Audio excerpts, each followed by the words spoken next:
नमस्कार प्यारे भाई और बहनों। हम हैं पूर्व जन्म की कहानियों के कथावाचक, past life regression expert, life and leadership coach Hitesh Chhabra. प्यारे दोस्तों, हमारे आज की इस वीडियो के अंदर हम एक ऐसे भाई की पूर्व जन्म की कहानी आप सभी के सामने प्रस्तुत करने जा रहे हैं, जो कि अपने स्कूल के अंदर स्कूल के टॉपर हुआ करते थे। लेकिन जैसे ही उन्होंने कॉलेज की लाइफ के अंदर प्रवेश किया, कॉलेज की लाइफ के अंदर उन्होंने एंटर किया, अचानक से वो इतना डल हो गए कि पासिंग मार्क्स लाने के भी जैसे उनको लाले पड़ गए। जी हाँ दोस्तों, ये भाई अपने चार्टर्ड अकाउंटेंसी करना चाहते थे। तो जैसे कई बच्चे होते हैं वो क्या करते हैं, कॉमन प्रोफिशिएंसी टेस्ट होता है, सीपीटी होता है, उसको क्लियर कर लेते हैं। उसके बाद जो उनकी कॉमर्स के अंदर ग्रेजुएशन होती है वो कॉलेज से करते रहते हैं और साथ में जो है चार्टर्ड अकाउंटेंसी की पढ़ाई भी करते रहते हैं। तो ऐसा ही इनका भी प्लान था और इनको बहुत पूरा इनको यकीन था। इनफैक्ट इनके जो परिवार वाले हैं, परिवार वालों को इनसे बहुत बहुत उम्मीदें थी। इनके माता पिता को, इनके घर वालों को, उनको ये था कि जो बच्चा है, तो इनकी मिडिल क्लास फैमिली थी पहले से, लेकिन उनको था कि हमारा बच्चा जो है हमारे परिवार की जो मान है, प्रतिष्ठा है, जो उसका फाइनेंशियल स्टेटस है, जो सोशल स्टेटस है, उन सबको एक नेक्स्ट लेवल पर लेकर के जाएगा, क्योंकि बच्चा जो है बहुत ज्यादा इनका इंटेलिजेंट था।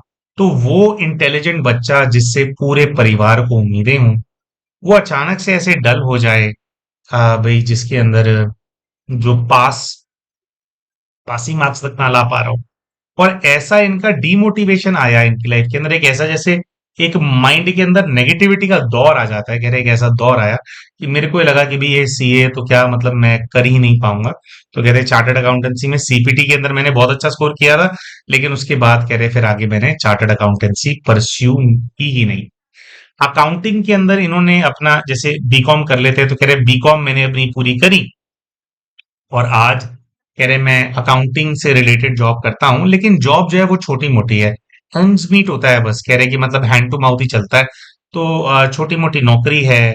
और फिर अच्छा ये बताते हैं कि इनकी जो मैरिड लाइफ है वो बहुत ज्यादा डिस्टर्ब्ड रही है। एक बार नहीं, दो बार इन्होंने मैरिज करी है। और इनको ऐसा लगा कि जैसे दो बार इन्होंने दो अलग अलग महिलाओं से इन्होंने विवाह नहीं किया है, पहले भी वही ही महिला थी, फिर जैसे वो प्लास्टिक सर्जरी करा करके दूसरी महिला बन करके दोबारा मैरिज करके इनके जीवन के अंदर आ गई, और फिर उसने भी तलाक दे दिया। ऐसा हमने इसलिए बोला दोस्तों, क्योंकि जो इनके पहले धर्मपत्नी थे, वो एक सर्टन वे के अंदर एग्रेसिव बिहेव करते थे। जैसे वो बैठे रहेंगे खाना पकाते पकाते, जैसे अगर ये आसपास हैं और वो चूल्हे पर खाना पका रहे हैं, घर में जैसे खाना पका रहे, तो एक अलग सा जैसे गुस्से वाला चेहरा उनका बिल्कुल ऐसा नजर आएगा कि गुस्से से वो खाने को देख रही है, और जैसे मर्डर कर देना चाहती है, ये उसके चेहरे के ऊपर दिखाई दे रहा है। और खाना देना या बात करना, लेकिन हर बात में झगड़ा करना, हर बात में खाने को पड़ना, और बिल्कुल इस तरह से टूट के पड़ना लड़ने के लिए कि जैसे इनका मुंह ही नोच डाले। तो कह रहे पहली जो मैरिज है वो कुछ ही महीनों के अंदर एंड हो गई, क्योंकि भाई ये सब हालात हो रहे थे। कह रहे वो खत्म हो गई। उसके फिर 1 डेढ़ वर्ष के बाद दोबारा से इनका विवाह हुआ, लेकिन दोबारा से विवाह करके अब लड़की तो किसी और घर की आई, कन्या किसी और घर की आई है ना, लेकिन उसकी भी जो हरकतें हैं वो बिल्कुल सेम, बिल्कुल वैसे ही गुस्सा करना, वैसे ही टूट के पड़ना, जैसे मुंह नोच लेंगी, जैसे मर्डर कर देंगी किस दिन। और किस बात का गुस्सा है, किस बात की नाराजगी है, ना तो पहली पत्नी ने कभी इनको बताया, ना दूसरी पत्नी ने कभी बताया। तो ये कहते हैं कि भी ऐसा मेरे साथ हुआ। फिर इनके साथ प्रॉब्लम, एग्रेसिव लोगों की तो बहुत ही ज्यादा प्रॉब्लम है इनके साथ। फिर इनके साथ प्रॉब्लम इनकी सिस्टर की भी है। इनकी एक अविवाहित बहन है, और ये बताते हैं कि मेरी जो अविवाहित बहन है वो भी बहुत ज्यादा जो है अग्रेसिव रहती है, घर में तोड़फोड़ कर देती है। और इस चीज के चलते जो मेरी बहन है उसका भी विवाह नहीं हुआ, वो भी डिस्टर्ब सी ही नस्ल। तो अपने पास्ट लाइफ रिग्रेशन के माध्यम से ये जानना चाहते थे कि भाई मेरी बुद्धि क्यों बंद हो गई है। अच्छा, एक और चीज, जो बुद्धि इनकी बंद हुई या ये पढ़ाई नहीं कर पाए, उसका एक बहुत बड़ा कारण ये है कि जिस समय ये कॉलेज में इनका एडमिशन हुआ था, उस समय इनके हेल्थ इश्यूज शुरू हो गए थे। मतलब सिर्फ मानसिक तौर से एकदम से ये विड्रॉल या इनकी स्थिति नहीं चेंज हुई थी, फिजिकली भी इनको बहुत सारे एलिमेंट्स आ गए थे, ये रेगुलरली बीमार रहने लग गए थे कंसिस्टेंटली, जैसे इनको बुखार रहेगा, इनको पल्पिटेशन होगी, और इस तरह की कई सारी इनको समस्याएं आने लग गई, एग्जाम से डर लगने लग गया। तो जो मतलब ये है कि भाई तब से बीमार भी चल रहे हैं। तो ये जो सारी जो चीजें हैं, इनका कारण ये भाई जानना चाहते थे कि क्या कारण है, और क्या ये इनके पास्ट लाइफ से किसी प्रकार से कनेक्टेड है, तो क्या करना चाहिए, कैसे ये चीज रिजॉल्व होगी, ये सब कुछ जो है ये भाई इस जो ये सेशन है इसके माध्यम से जानना चाहते थे। और दोस्तों अपने सारे प्रश्नों के जो उत्तर हैं, ये जो प्रॉक्सी थर्ड आईपीएलआर है इसके माध्यम से भाई प्राप्त कर। तो प्यारे भाई और बहनों, पूर्व के जीवन के किस प्रकार के दृश्य इनके लिए सामने आए उसके बारे में भी आप सभी को हम बताएंगे। लेकिन उससे पहले हम शाउट आउट देना चाहते हैं हमारे चैनल के उन सभी व्यूअर्स को जिन्होंने अभी रिसेंटली हमारे चैनल को एज अ मेंबर ज्वाइन किया है। दोस्तों यूट्यूब के ऊपर इनके यूजर आईडीज हैं स्वामी बी -OR4JK, फिर हैं शिव बाबा स्टेटस महादेव, श्रीनिवास नागाबंदी 5174। दोस्तों ये कुछ ऐसे भाई बहन हैं जिन्होंने अभी रिसेंटली हमारे चैनल की मेंबरशिप के लिए ऑप्ट किया है। दोस्तों जो भी भाई बहन हमारे चैनल की हीलिंग सर्कल की मेंबरशिप के लिए ऑप्ट करते हैं, उनको हर महीने ग्रुप के अंदर एक पास्ट लाइफ रिग्रेशन का सेशन एक्सपीरियंस करने को मिलता है, जिसके अंदर गहरा ध्यान करा करके उनकी किसी एक समस्या को लेकर के उनके पूर्व के जीवन की यात्रा उनको कराई जाती है, जिसके अंदर कई सारे अनुभव उनको होते हैं और कई सारे डाउट्स जो हैं इसके अंदर क्लियर होते हैं। इसी प्रकार से दोस्तों हमारे हीलिंग सर्कल प्लस के अंदर जितने भी भाई बहन हमारे को ज्वाइन करते हैं, उनके लिए महीने के अंदर 2 ग्रुप के अंदर पास्ट लाइफ रिग्रेशन के सेशंस और उनके अलावा 3 से 4 दूसरे हिप्नोथेरेपी के सेशंस भी कंडक्ट कराए जाते हैं, जिनमें से 3 सेशंस मॉर्निंग टाइम में होते हैं और 3 सेशंस महीने के अंदर जो है इवनिंग टाइम के अंदर होते हैं। तो अगर आप भी इन ये जो सेशंस हम कंडक्ट करते हैं, जो ग्रुप के अंदर पीएलआर्स हम करते हैं, अगर आप भी इनका लाभ उठाना चाहते हैं, इनको अनुभव करना चाहते हैं कि किस प्रकार से होता है, कैसे दृश्य दिखाई देते हैं, या कुछ हीलिंग रिलेटेड आप जो है बेनिफिट लेना चाहते हैं, तो हमारे इस वीडियो के नीचे आपको एक ज्वाइन बटन नजर आ रहा होगा, उसका इस्तेमाल करके आप भी जो चैनल की मेंबरशिप है उसके लिए ऑप्ट कर सकते हैं। तो प्यारे भाई और बहनों, अब बात करते हैं कि इनके पूर्व के जीवन से जुड़े हुए किस प्रकार के दृश्य जो हीलर है वो उनके सामने जो है इमर्ज हुए, और जो समस्या इनकी है, बहुत ही जटिल समस्या है, उसका निवारण कैसे होगा उसके बारे में भी जो है वीडियो के अंत में आप सभी को हम जरूर बताएंगे। तो इस प्रकार का दृश्य इमर्ज होने लगता है कि इनकी जैसे इस जीवन के अंदर कॉलेज के समय के अंदर समस्या शुरू हुई थी, तो इनके जो पूर्व के जीवन का दृश्य सामने आता है वो भी कुछ इसी प्रकार से आता है कि जैसे ये कोई कॉलेज स्टूडेंट रहे हों और बहुत ही मतलब बन ठन करके जैसे कहीं जा रहे हैं, और फिर एक स्थान पर खड़े हो गए हैं, और जैसे ये किसी का इंतजार कर रहे हैं, किसी का वेट कर रहे हैं, ऐसा दृश्य इमर्ज होता है। और थोड़ी ही देर के अंदर एक बहुत ही सुंदर सी कन्या, है ना, जो कि वेल ड्रेस्ड है, मतलब सूट उस कन्या ने पहना हुआ है, पैरों में पायल पहनी हुई है, और बहुत ही प्रिटी जो है एक कन्या है, वो सामने से जैसे चल करके आती है, अपने कुछ उसकी सहेलियां हैं उनके साथ वो आ रही हैं, और जैसे ही वो इनके पास से गुजरती है तो ये उनको 2 मिनट के लिए रोक लेते हैं। शायद वो कन्या इनको जानती है, इन्हीं के कॉलेज की है, तो कन्या उसकी जो साथ की फ्रेंड्स होती है उनको बोलती है कि तुम आगे चलो, मैं आती हूँ। फिर ऐसा दृश्य इमर्ज होता है कि ये उस कन्या को अपना जो प्रेम है उसका इजहार कर रहे हैं, उसको कह रहे हैं कि भाई ऐसे ऐसे है, मैं तुमसे बहुत प्रेम करता हूँ, हमारा जो कॉलेज है ये खत्म हो जाने के बाद मैं तुमसे विवाह करना चाहता हूँ, तो भाई तुम मेरा प्रपोजल एक्सेप्ट करो। तो जो सामने वाली कन्या होती है वो बहुत ही प्रेम से इनको बताती है कि वो किसी और से प्रेम करते हैं और वो उसी से ही विवाह करेंगे। वो इनको ये बताती हैं कि मैं पहले से एक रिलेशनशिप के अंदर हूं, तो मैं तुम्हारा जो प्रपोजल है उसको एक्सेप्ट नहीं कर सकती, क्योंकि मैं तो पहले से ही रिलेशनशिप में, और हम लोगों ने तो शादी करनी है। तो ये वाली जो बात है, ऐसा दिखाई देता है कि जैसे इनको हजम सी नहीं हुई है, और ऐसा दिखाई देता है कि उस दिन तो ये उस कन्या को जैसे कुछ भी नहीं कहते, तो जैसे करके और उसको जाने देते।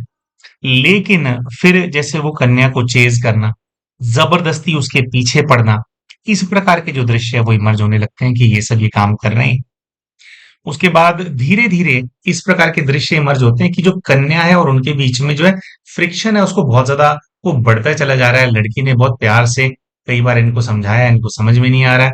और फिर उसके बाद कुछ ऐसा होता है कि जो कन्या है किसी एक दिन बहुत ही तेज गुस्से के अंदर इनको डांट देती है और इनकी ईगो जो है वो बहुत ज्यादा हर्ट हो जाती है। और फिर जो है एक बहुत बड़ा जैसे कैटास्ट्रॉफिक डे आता है। उसके बाद का फिर दृश्य इमर्ज होता है कि जैसे ये किसी स्थान पर घात लगा करके वेट कर रहे हैं उसी कन्या का। वो कन्या वहां पर पहुंचती है और इस बार ये मुंह से उससे बात नहीं करते हैं, लेकिन जैसे इनके पास एक बोतल है, वो बोतल खोलते हैं और वो जो कन्या है उसको एसिड से नहला देते, मतलब एसिड उसके चेहरे पर मारते हैं। और जैसे चेहरे पर मारने के बाद भी भागते नहीं है, जैसे एसिड की पूरी बोतल उस बच्ची के ऊपर जैसे उल्टी कर देते हैं और वो दर्द में चिल्ला रही है, कर्रा रही है। उसकी जो स्किन है, चमड़ी जो है वो जल करके जैसे ना कट करके गिर रही है, धुआं उठ रहा है एसिड का।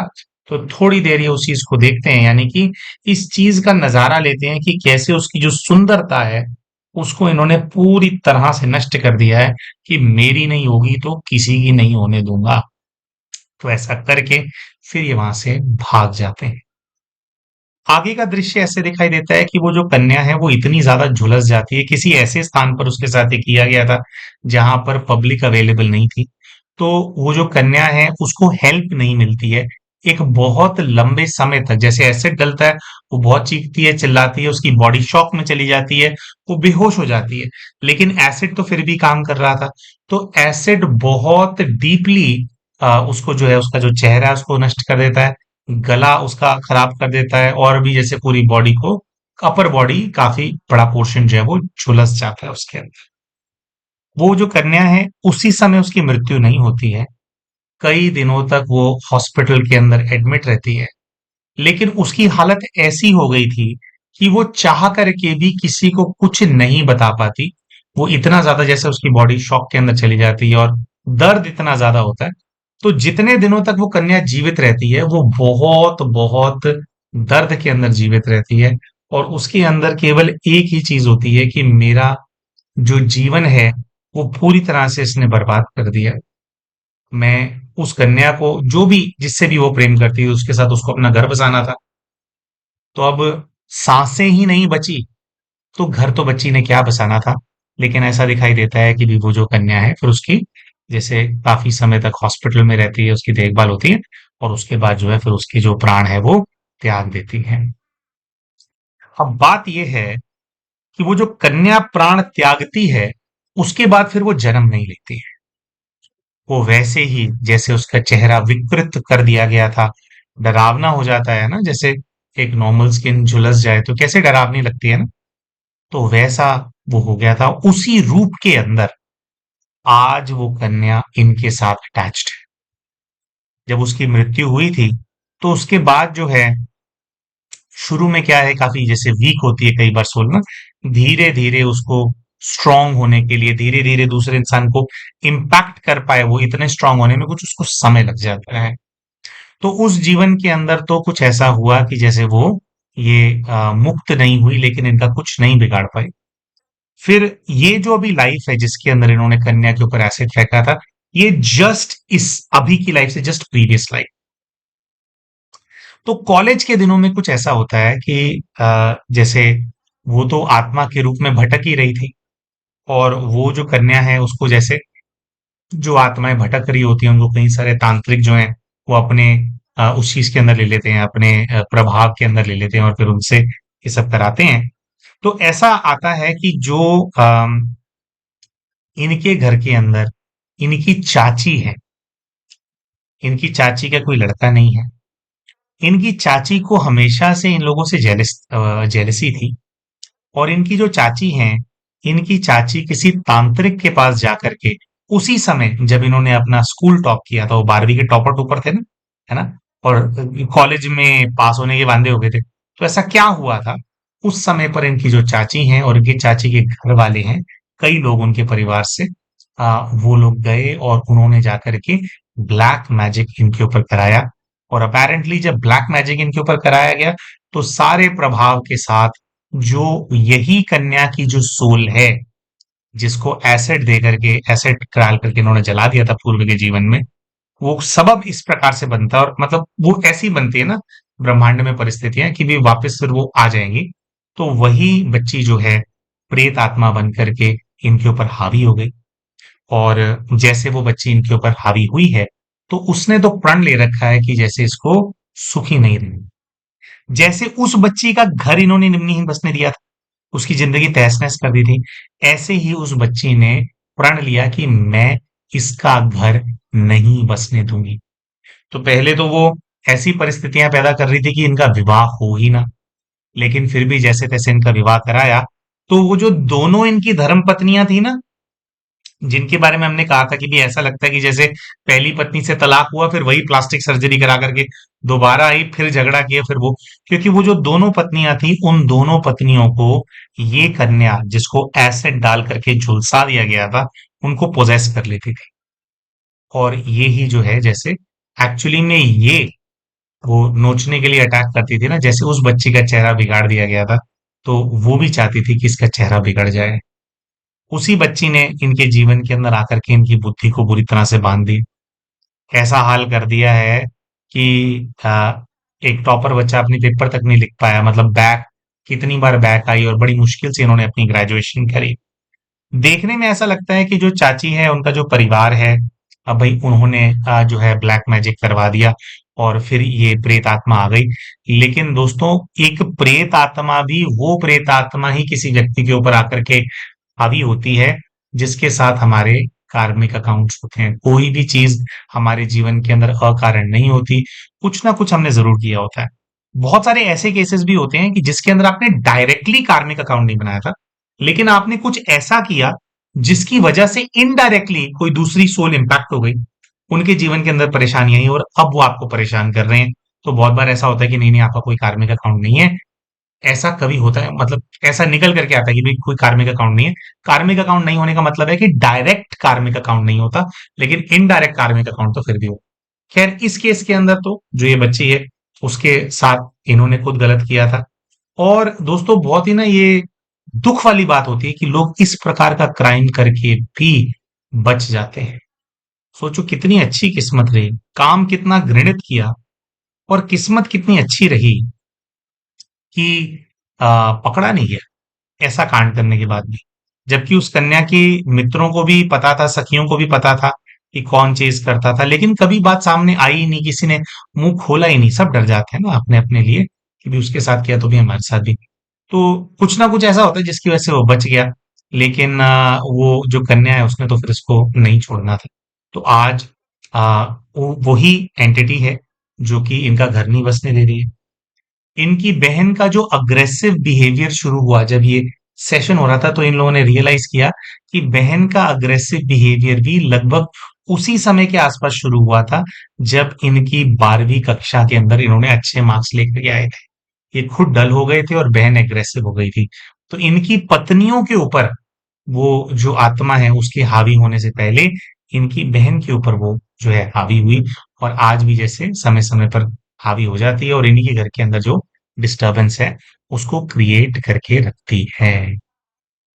अब दोस्तों एक बहुत ही ना, जब हमारे जो हीलर होते हैं वो हमारे को ना केस बना करके भेजते हैं कि भैया हमने ये पूछा फिर उन्होंने ये पूछा। एक बात सुन करके हमारे को बहुत बहुत दुख हुआ इस केस के अंदर। खुद हमारे को फील हुआ कि यार कि रियलाइजेशन के हिसाब से अगर आप देखो तो भी बंदे को क्या क्या इंसान की सोच है। जो जो प्रायश्चित है उसका भाव फिर भी ये जिस भाई ने सेशन कराया कोई ऐसा हमारे को तो फील नहीं हुआ। क्योंकि जब ये वाली बात इनके सामने आ गई कि वो एंटिटी बन करके आपके साथ वो चल रही हैं जिनको आपने एसिड से जला दिया था, उन्होंने ही आपके दोनों जो मैरिजेस हैं उनको खराब कर दिया।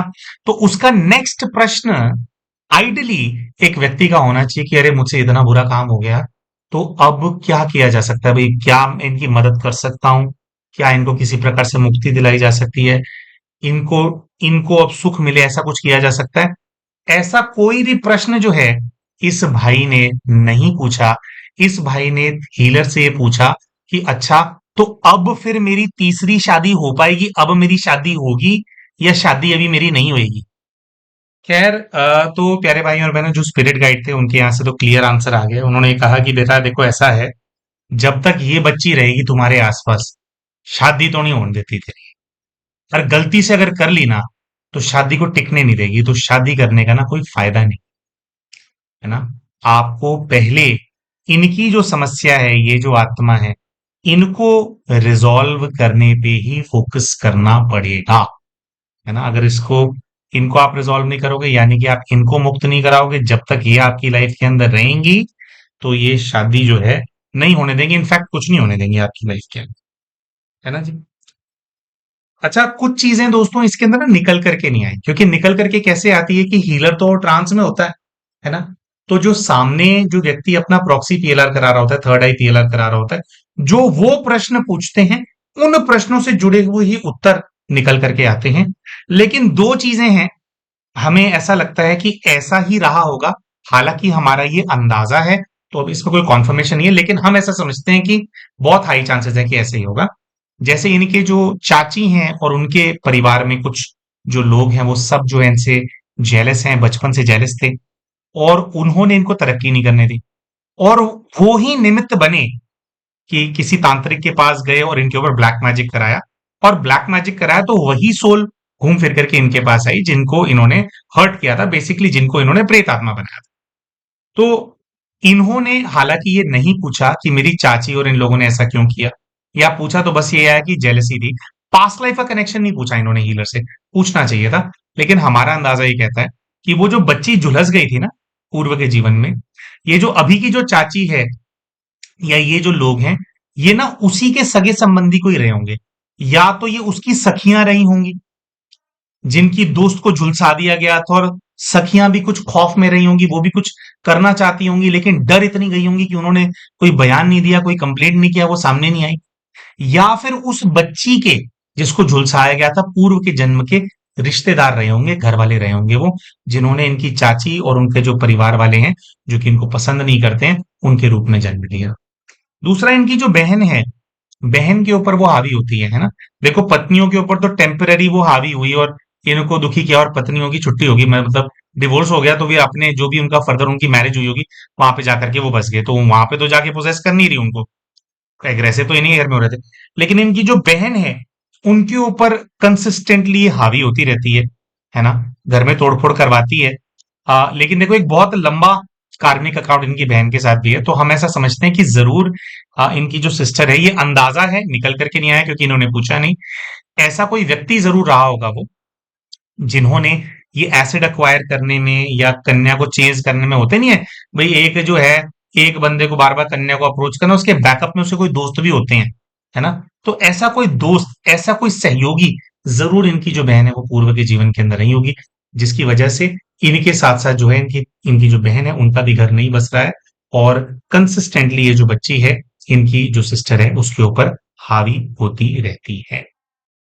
तो प्यारे भाई और बहनों, अंत में रेमेडी की बात कर लेते हैं। देखिए, जैसे भी है, इन्होंने बहुत बहुत गलत किया उस बच्ची के साथ, और वो बच्ची इनको इनके किए की एकदम से सजा भी दे रही है, वो अपना बदला भी ले रही है।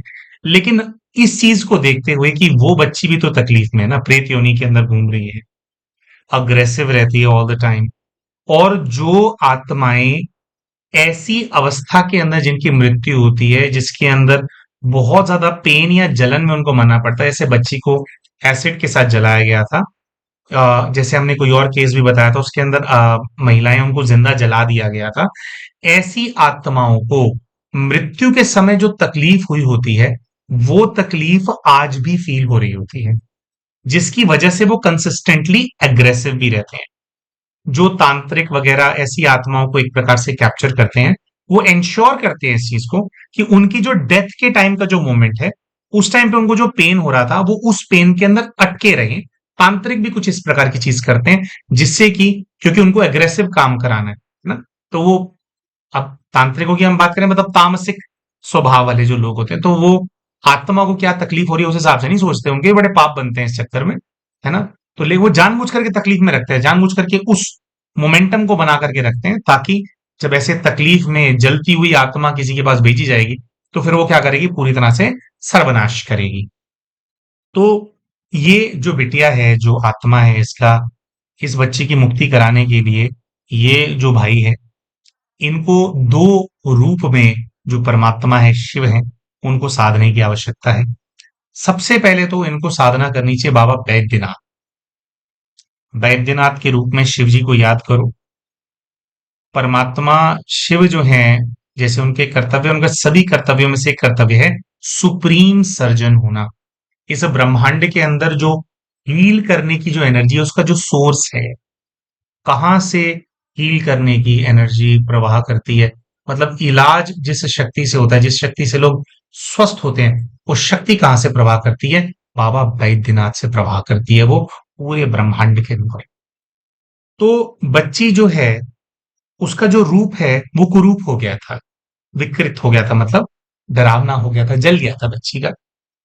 अब क्या होता है, जैसा सूक्ष्म शरीर होता है, वैसी ही फिजिकल बॉडी होती है। सूक्ष्म शरीर में कई बार दाग होते हैं, उसकी वजह से जब फिजिकल बॉडी मिलती है इंसान को, तो जहां पर दाग होते हैं उस जगह पर कोई बीमारी, कोई वैसी विकृति सब डेवलप हो जाता है। तो बच्ची का, हालांकि वो सूक्ष्म शरीर है जो जला हुआ और भयानक दिखाई देता है, उस सूक्ष्म शरीर का इलाज करना है पहले।